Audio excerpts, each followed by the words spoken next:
ایک علاقے میں ایک بہت ہی بڑے عالم رہا کرتی تھی۔ اللہ پاک نے ان کو بہت زیادہ عزت سے نوازا تھا۔ لوگ ان کی بہت زیادہ عزت کرتے تھے کیونکہ وہ ایک بہت بڑے عالم تھے۔ پورے علاقے میں وہ اپنے علم کی وجہ سے مشہور تھے۔ ان کا گھرانہ دینی گھرانہ تھا۔ ان کی اولاد بہت زیادہ نیک تھی۔ اللہ پاک نے ان کو 4 بیٹوں اور 1 بیٹی سے نوازا ہوا تھا۔ ان کی بیٹی بہت ہی خوبصورت تھی، وہ بہت زیادہ نیک تھی، ہر وقت اللہ کی عبادت میں مشغول رہتی۔ اس کی خوبصورتی کی انتہا یہ تھی کہ اندھیرے میں بھی اس کا چہرہ چاند کی طرح چمکتا تھا۔ وہ ایک پردہ دار لڑکی تھی، کبھی بھی کسی غیر محرم کے سامنے نہیں آتی تھی۔ اس کے والد صاحب آخر ایک عالم تھے۔ انہوں نے بیٹوں کے ساتھ ساتھ اس کو بھی ایک اعلیٰ مدرسے میں تعلیم حاصل کروا رہے تھے کیونکہ وہ ایک عالم کی بیٹی تھی اور عالم کی بیٹی عالمہ ہی ہوگی۔ ایک مرتبہ اللہ کا کرنا ایسا ہوا، وہ اپنے مدرسے میں جا رہی تھی۔ جیسے ہی وہ اپنی سواری سے اتری، ایک لڑکے نے اس کا چہرہ دیکھ لیا۔ وہ اس کو دیکھتے ہی اس کا دیوانہ ہو گیا۔ اس کی آنکھوں نے کبھی اتنا خوبصورت چہرہ نہیں دیکھا تھا۔ وہ لڑکی جب بھی مدرسے سے جاتی، وہ لڑکا اس کے پیچھے پیچھے جاتا اور اس کو دیکھتا رہتا۔ وہ نہیں جانتا تھا کہ یہ اس علاقے کے عالم کی بیٹی ہے۔ ایک مرتبہ اس نے اپنے کسی دوست کو اس لڑکی کے بارے میں بتایا اور کہا کہ مجھے یہ لڑکی بہت ہی زیادہ پسند ہے اور میں اس سے شادی کرنا چاہتا ہوں۔ اور اس کے دوست نے کہا کہ تو پاگل ہو چکا ہے، یہ تو ہمارے علاقے کے عالم کی بیٹی ہے، یہ ایک اللہ کی نیک بندی ہے، یہ پاکیزہ اور باحیا اور با پردہ لڑکی ہے، تم اس کو کیسے اس نظر سے دیکھ سکتے ہو؟ آخر یہ ہمارے علاقے کے عالم کی بیٹی ہے، ہم سب ان کے پیچھے نماز پڑھتے ہیں، ان کو یہ بات بہت بری لگے گی۔ وہ لڑکا فوراً سے بولا، کیوں برا لگے گا؟ آخر میں اس لڑکی سے محبت کرتا ہوں، اس کو پسند کرتا ہوں اور اس سے شادی کرنے کے لیے کچھ بھی کر سکتا ہوں۔ اس کے دوست نے کہا، یہ ایک عالم کی بیٹی ہے اور اس کے باپ کے پیچھے ہزاروں لوگ نماز پڑھتے ہیں، کیا وہ تمہاری شادی اس سے کریں گے؟ اگر تم اس لڑکی سے شادی کرنا چاہتے ہو تمہیں بھی ان جیسا بننا پڑے گا۔ وہ لڑکا اب اس لڑکی کے پیچھے پیچھے اس کے گھر تک پہنچا۔ اس نے دیکھا کہ سچ میں وہ تو ایک عالم کی بیٹی تھی اور یہ لڑکی بھی ایک عالمہ بن رہی تھی۔ اس لڑکی نے ایک بہت ہی بھیانک چال چلی۔ اس نے اپنے آپ کو بدلا اور خود کو ایک نیک اور اللہ والا دکھانے کے لیے اپنا حلیہ بدل لیا، اور لوگ بھی اس کو نیک اور عبادت گزار سمجھنے لگے۔ لوگ کہنے لگے کہ اس علاقے میں ایک بہت ہی نیک نوجوان آیا ہے جو کہ ہر وقت اللہ کی عبادت میں مصروف رہتا ہے۔ وہ آہستہ آہستہ اس مسجد میں آ گیا جس مسجد میں وہ عالم لوگوں کو نماز پڑھایا کرتے تھے۔ وہ لڑکا روزانہ دکھلاوے کے لیے سب سے پہلی صف میں نماز ادا کرتا۔ جیسے ہی مسجد میں اذان کی آواز آتی، وہ مسجد میں پہنچ جاتا اور قرآن پاک کی تلاوت شروع کر دیتا۔ جب وہ عالم اگر امامت کرواتے شروع کرتے تو پھر نماز کے لیے کھڑا ہو جاتا۔ جیسے ہی لوگ نماز سے فارغ ہوتے وہ فوراً سے قرآن پاک کی تلاوت شروع کر دیتا۔ وہ عالم جب بھی اس لڑکے کو دیکھتے تھے اس سے بہت زیادہ متاثر ہوتے کہ یہ نوجوان کس طرح ہر وقت اللہ کی عبادت میں مشغول رہتا ہے۔ جب بھی وہ عالم مسجد میں نماز پڑھانے کے لیے اس لڑکے کو یوں عبادت میں مصروف دیکھتے، اس کو دیکھ کر سوچتے کہ کون سے قسمت والے ماں باپ ہیں جن کا یہ بیٹا ہے جو جوانی میں اللہ کی عبادت کرتا ہے۔ ایک دن جب وہ مسجد میں داخل ہوئے تو ان کے ہاتھ میں مٹھائی تھی۔ وہ مٹھائی اس لڑکی کے لیے لے کر آئے تھے۔ کہنے لگے کہ بیٹا منہ میٹھا کرو کیونکہ میری بیٹی ایک عالمہ بن چکی ہے۔ میں نے اس کو دینی تعلیم کے لیے مدرسے میں ڈالا تھا، اب اللہ تعالیٰ نے اس کو ایک بہت بڑی عالمہ بنا دیا۔ میرے دل کی خواہش تھی کہ میری بیٹی عالمہ بنے اور اللہ تعالیٰ نے میری وہ خواہش پوری کر دی، اس لیے میں یہ مٹھائی تمہارے لیے لے کر آیا ہوں۔ اس نے کہا کہ حافظ صاحب یہ مٹھائی میں نہیں کھا سکتا کیونکہ میں روزے سے ہوں۔ یہ سن کر وہ عالم صاحب بہت زیادہ اس سے متاثر ہوئے اور کہنے لگے، بیٹا تمہاری عمر کے نوجوان 5 وقت کی نماز پڑھ لیں تو بڑی بات ہے، آخر تم ہر وقت اللہ کی عبادت پہ مصروف رہتے ہو، یہ شوق تمہارے دل میں کیسے پیدا ہوا؟ وہ کہنے لگا، میرے والد صاحب ایک اللہ کے نیک بندے اور بزرگ تھے، بس اپنے والد کو بچپن سے ہی اللہ کی عبادت میں مصروف دیکھتا آیا ہوں اور اسی وجہ سے میرے دل میں بھی شوق عبادت सूरत पैदा हो गई, वरना मेरी तो कोई औकात नहीं थी कि अल्लाह के हजूर सजदा भी कर सकूं। और मैं अल्लाह का शुक्रगुजार हूँ कि अल्लाह पाक ने इस मस्जिद में मेरी मुलाकात आपसे करवाई, एक आलिम दीन से करवाई। अगर आप मुझे अपनी शागिर्दी में ले लें तो मैं अपने आप को खुशकिस्मत समझूंगा। अब वो लड़का उनकी शागिर्दी में रहने लगा। आहिस्ता आहिस्ता वो लड़का आलिम साहब के दिल में उतर गया। एक दिन उनसे कहने लगे कि मेरी ख्वाहिश है कि तुम मेरी बेटी से शादी कर लो। वो तो लड़का यही चाहता था और दिखलावे के लिए ये सब कर रहा था, और फिर उसके दिल की मुराद पूरी हो गई। आलिम साहब ने वहाँ के मौजिज लोगों को जमा किया। उस नौजवान के वालिद तो मौजूद नहीं थे और उन्होंने कहा कि मैं इस वालिद की जगह लेता हूँ और अपनी बेटी की शादी इस नौजवान से कराता हूँ। वहाँ के तमाम मौजिज लोगों ने कहा कि ठीक है, हम सब इस बात से रजामंद हैं, आप इस नौजवान से अपनी बेटी की शादी कर लें, क्योंकि ये लड़का सच में बहुत ही नेक है और अल्लाह का इबादत गुजार है। जब आलिम साहब ने आकर अपनी बेटी से इस बारे में बात की तो वो एक नेक और फरमा बरदार बेटी थी। वो खामोशी से अपनी रजामंदी का इजहार कर गई। जो कि उसके वालिद ने कहा था उसने दिल से कबूल किया और कुछ ही दिन के बाद उन दोनों की शादी हो गई। शादी के कुछ देर बाद तो वो लड़का यूं ही नमाज पढ़ता रहा, मगर आहिस्ता आहिस्ता उसने नमाज पढ़ना छोड़ दी और उसका रवैया भी अपनी बीवी के साथ बदल चुका था। यहाँ तक कि वो शराब के नशे में घर आता, अपनी बीवी को खूब जलील करता। उसने नमाज पढ़ना छोड़ देना तो बहुत दूर की बात थी, वो मस्जिद जाना भी भूल चुका था। और जब एक दिन ऐसा हुआ कि नशे की हालत में वो घर आया और बीवी को खूब जलील करने लगा। एक दिन उसकी बीवी ने कहा कि आपको क्या हुआ है, आपने अपना क्या हाल बना लिया है। आप जानते हैं कि शराब पीना हमारे मजहब में हराम है। शादी से पहले तो आप ऐसे काम नहीं करते थे, अब 5 वक्त की नमाजी थे, मगर आपने अब कभी भी कोई नमाज नहीं पड़ी। आपकी इतनी अच्छी आदतों की वजह से मेरे बाप ने मेरी शादी आपसे की थी। वो कहने लगा मैं ये नमाजें वगैरह तो सिर्फ तुम्हें पाने के लिए पढ़ता था। वो लड़की बड़ी हैरान हुई, कहने लगी कि क्या मतलब। उसने कहा कि जब मैंने तुम्हें पहली बार देखा तो मैं तुम्हारा दीवाना हो गया, तुम्हारे हुस्न ने मुझे पागल कर दिया। और जब मुझे पता चला कि तुम एक आलिम की बेटी हो और एक आलिम अपनी बेटी की शादी किसी नेक इंसान से ही करेगा, इसलिए तुम्हें पाने के लिए मैंने ये सब कुछ किया था।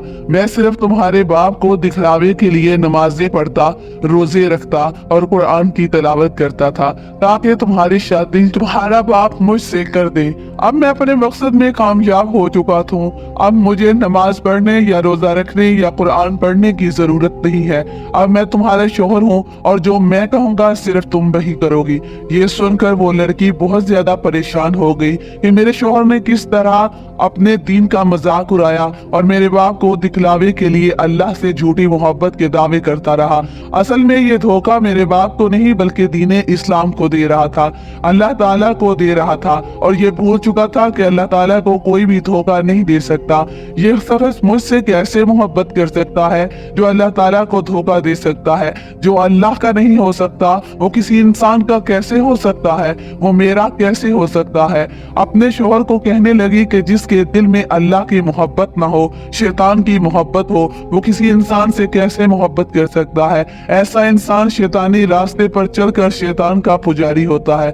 उसके शोहर ने उसको मारना शुरू कर दिया और मारते मारते जब वो बेहोश हो गया, उसकी बीवी रोने लगी और रोते रोते घर से बाहर निकल गई और सीधा अपने बाप के घर आ गई और आकर कहने लगी कि अब्बा जान उस इंसान के साथ मैं नहीं रह सकती। ये सुनकर उसका बाप हैरान रह गया और कहने लगा कि तुम क्या कह रही हो। ऐसे इंसान के साथ उसने कहा मैं कैसे रह सकती हूँ जिसने अल्लाह के नाम पर सबको धोखा दिया, दिखलावे की नमाज पढ़ी, कुरान पढ़ा, रोजे रखे। वो एक मुनाफिक इंसान है, ऐसे इंसान के साथ मैं नहीं रह सकती, आप मेरा रिश्ता खत्म कर दीजिए। वो आलिम दीन अपनी बेटी को कहने लगे कि एक अल्लाह वाले बुजुर्ग हैं, उनके पास ये फैसला लेकर जाएंगे और देखते हैं कि वो ये फैसला क्या करते हैं। जब वो फैसला अल्लाह वाले के पास गया और उनको पता चला कि एक आलिम दीन की बेटी अपने शोहर से तलाक लेना चाहती है, और जब उस लड़के के बारे के किरदार में पता चला सब लोग उस पर थू थू करने लगे। जब अल्लाह वाले ने देखा कि लड़की किसी भी तरह उस लड़के के साथ नहीं रहना चाहती क्योंकि वो एक बेदीन लड़का लड़का है जिसने इस्लाम का मजाक उड़ाया, जो अल्लाह और उसके रसूल को मानता ही नहीं। ये सब उसने धोखा देने के लिए किया था, उसकी नीयत ठीक नहीं थी। अब अल्लाह वाले उन दोनों मियाँ बीवी के दरमियान अलहदगी का फैसला सुना दिया। और जब उस बात का पता उस लड़के को चला तो वो उसको बहुत ज्यादा झटका लगा और वो परेशान हो गया। बजाय इसके कि वो अल्लाह ताला से माफी मांगता, अल्लाह के हजूर तौबा इस्तगफार करता, लेकिन अपने आप को और अपनी बुराइयों की तरफ ढकेलता गया। अब शैतान उसको बहकाने लगा और उसके दिल में ये बात पैदा हो गई कि मैं किसी भी तरीके से अपनी बीवी को हासिल कर लूंगा, चाहे मुझे कुछ भी करना पड़े। जब इंसान शैतान के रास्ते पर चलना चाहता है तो शैतान ही इसका रास्ता दिखाता है। जब इंसान अल्लाह ताला को छोड़कर शैतान की तरफ चला जाता है तो फिर शैतान उसको ऐसे ऐसे रास्ते दिखाता है जिससे इंसान तबाह हो बर्बाद हो जाता है। अब अल्लाह की कुदरत देखें कि उस लड़के को पता चला कि हमारे इलाके में एक बहुत बड़ा जादूगर है जो हर काम कर देता है, जो काम नामुमकिन हो उसको भी मुमकिन बना देता है। वो लड़का मदद लेने के लिए उस जादूगर के पास चला गया।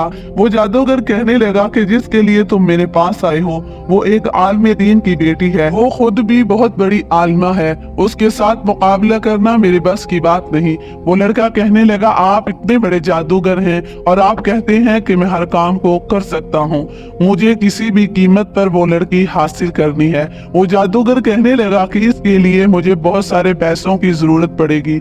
उस लड़के ने कहा कि पैसों की फिक्र मत करो, तुम्हें मैं पैसे जरूर दूंगा, मगर मेरा काम हर हाल में होना चाहिए। अभी एक महीना भी नहीं गुजरा था कि जादूगर ने उस लड़के को पैगाम भिजवाया और कहा कि फौरन आकर मेरी बात सुनो। वो लड़का फौरन से जादूगर के पास गया। जादूगर ने कहा कि मैं तुम्हें एक बात कहना चाहता हूँ कि जब से मैंने तुम्हारा काम करना शुरू किया तब से मैं बहुत ज्यादा परेशान हूँ। मैंने बहुत सारे अमल किए, बड़े बड़े जादू किए, मगर आज तक मेरे साथ ऐसा नहीं हुआ। तो मैं ऐसा करो कि अपने पैसे वापस ले लो, तुम्हारा ये काम मैं नहीं कर सकता। वो लड़का गुस्से से चीखने लगा, कहने लगा कि एक आम सी लड़की है जिसे तुम काबू में नहीं कर सकते, ये काम इतना मुश्किल तो नहीं है, आखिर तुम ऐसा क्यों कह रहे हो। उस जादूगर ने एक बहुत बड़ी तलवार निकाली और उस लड़के को पकड़ाई और कहने लगा कि इस तलवार से मुझे मार डालो। वो लड़का डर गया और कहने लगा कि मैं ऐसा कैसे कर सकता हूँ, मैं तुम्हें कत्ल कैसे कर सकता हूँ, मैं ऐसा नहीं कर सकता, तुम मेरे पैसे मुझे वापस कर दो, मैं अपना ये काम किसी और से करवा लूंगा। मैंने ये सुना था कि तुम बड़े जादूगर हो, एक छोटा सा काम था, एक मामूली सी लड़की को तुम काबू में नहीं कर सके। उसको पैसे उस जादूगर ने वापस किए। वहां से वो पैसे लेकर जा रहा था कि रास्ते में उसको अल्लाह वाले का एक शागिर्द मिला। उस लड़के को कहने लगा कि तुम कहाँ जा रहे हो। उसने कहा कि मैं कहीं नहीं जा रहा। वो अल्लाह वाले का शागिर्द कहने लगा तुम इस जादूगर के पास क्या लेने आए थे। उसने कहा मैं ऐसा कुछ नहीं कर रहा था। अल्लाह वाले के शागिर्द ने उस जादूगर उस लड़के को पकड़ा और सीधा अल्लाह वाले के पास लेकर चला गया। जब वो अल्लाह वाले के सामने आए तो जादूगर ने पूरी कहानी अल्लाह वाले को सुना दी कि मैं शैतानों के जरिए लोगों के काम करता हूँ और उनकी मदद करता हूँ, और मैं शैतानों से मदद मांगता हूँ, उन्हीं को पुकारता हूँ और मैं हमेशा कामयाब हो जाता हूँ। मगर जब से मैं इस आलिम दीन की बेटी पर अमल कर रहा हूँ कि वो अपने शोहर के पास वापस आ जाए और जैसा कि वो कहे और वैसा ही करे, वो हमेशा उसकी गुलाम बन कर रहे। उस लड़के ने मुझे कहा था कि मेरी बीवी को काबू करना है क्योंकि उसने धोखे से उससे शादी की थी। जैसे ही उसकी असलियत अपनी बीवी पर खुली, ये तो एक शराबी है ना कि एक नमाजी, वो उसको छोड़कर चली गई और अब ये किसी भी कीमत पर उसको हासिल करना चाहता है। जैसे ही मैंने अपना शैतानी अमल शुरू किया, फिर मुझे खबर मिली कि उन आलिम दीन के घर मेरा शैतानी मोकल कोई भी नहीं जा सकता। फिर मैंने अपने दूसरे बहुत सारे शैतानी मोकल जमा किए और उनको आलिम दीन बेटी के घर भेजा। उन्होंने मुझे कहा कि उस घर के चारों तरफ नूरी फरिश्ते हैं जो उस घर के पास खड़े हैं और फिर उस घर की हिफाजत कर रहे हैं। फिर मैंने एक और अमल किया, तब भी वो फरिश्ते उस घर की हिफाजत कर रहे थे। फिर मैंने एक और अमल किया, मेरे अमल से बहुत से ज्यादा सख्त था, मगर फिर भी मेरे शैतानी मोकल उस बेटी का कुछ भी बिगाड़ नहीं सके। फिर मैंने एक और अमल किया, मगर अब भी फरिश्ते उस पूरे घर को घेर कर खड़े हुए थे और उसकी हिफाजत में लगे हुए थे। फिर उस लड़के की जिद की वजह से मैंने बहुत ही बड़ा अमल किया, जिसमें मैंने शैतानों के सरदार से मदद मांगी। अस्तगफिरुल्लाह। जब शैतानों का सरदार उस घर में गया, उस नूरी मखलूक ने उस पर ऐसा वार किया कि वो सब शैतान मेरे दुश्मन बन गए और मुझे मारने के लिए चले आए। जब अल्लाह वाले ने ये सब सुना तो वो मुस्कुराने लगे और उन्होंने आलिम दीन को अपने पास बुलाया और कहा। अल्लाह वाले उस आलिम दीन को बड़ी ही मोहब्बत और प्यार से अपने पास बिठाया और कहा, आखिर आपके घर में ऐसा कौन सा अमल है जिससे पूरे नूरी फरिश्ते आपके घर की हिफाजत करते हैं। ये सुनकर वो आलिम दीन हैरान रह गए और परेशान हुए कि आखिर क्या बात है। अल्लाह वाले ने पूरी बात उनको सुनाई और वो कहने लगे कि हमारे घर में रोजाना सुबह सूरत बकरा की तिलावत की जाती है, और जिस घर में रोजाना सूरह बकरा की तिलावत की जाए उस घर में शैतान और जिन्नात अपना असर नहीं कर सकते। और इसी सूरत की बरकत से, जिसकी वजह से ये शैतानी अमल हमारे घर तक नहीं पहुंच सका और उस जादूगर का जादू नाकाम रह गया। वो जादूगर फौरन से बोला कि आप ठीक कह रहे हैं, मैंने भी ये पढ़ा हुआ है कि सूरह बकरा की तिलावत करने से कोई भी शैतानी अमल या कोई भी जिन्नात आप पर असर अंदाज नहीं हो सकता। ये सुनकर अल्लाह वाले कहने लगे कि तुझे शर्म तो नहीं आती, तूने ये सब पढ़ा हुआ है और फिर भी तू शैतानी अमल करता है। सबसे बड़ी ताकत तो सिर्फ अल्लाह ताला की है, अल्लाह ही सबसे बड़ा है, कोई भी उससे ज्यादा ताकत वाला नहीं है। तुमने सोच भी कैसे लिया कि तुम एक अल्लाह वाली औरत को अपने काबू में कर लोगे? और लड़के, तू तो मुसलमान था, तो अब मुसलमान नहीं रहा। तुमने उस लड़की को पाने के लिए हर बुरा तरीका इस्तेमाल किया। अब तुम मुसलमान नहीं रहे, क्योंकि जादू करने वाला और जादू करवाने वाला इस्लाम से खारिज हो जाता है। तुमने एक औरत को पाने के लिए अल्लाह ताला के रास्ते को छोड़ दिया। क्या तुम जानते हो कि तुम्हारी बीवी की तलाक हम क्यों करवा रहे हैं? क्योंकि तुम्हारी बीवी अपनी मोहब्बत के लिए नहीं, अल्लाह की मोहब्बत के लिए ये सब कर रही है। तुम्हारी बीवी को दुख इस बात का नहीं कि तुमने उसको धोखा दिया, उस पर जुल्म किया, बल्कि दुख इस बात का है कि तुमने अपने रब को धोखा दिया। जो इंसान अपने रब का नहीं हो सकता, वो किसी इंसान का कैसे हो सकता है? इसलिए उसने एक और अल्लाह वाली लड़की का रिश्ता हम तुमसे तोड़ रही है और तुम यहाँ से दफा हो जाओ। वो अल्लाह वाले उस लड़के और जादूगर को समझा रहे थे। वो लोग वहाँ से चले गए, मगर वो जाकर फिर वही शैतानी अमल शुरू कर देते हैं। उसके शैतानी मोकलों को उस पर बहुत ज्यादा गुस्सा आया और उन दोनों को उन शैतानों ने मिलकर आधा कुत्ता और आधा इंसान बना दिया और उन दोनों को उठाकर जमीन में इस तरह पटका कि जमीन फटी और वो जमीन के अंदर चले गए और खत्म हो गए। अल्लाह ताला को छोड़कर शैतानों से मदद मांगने वाले शैतानों के जरिए ही मर गए।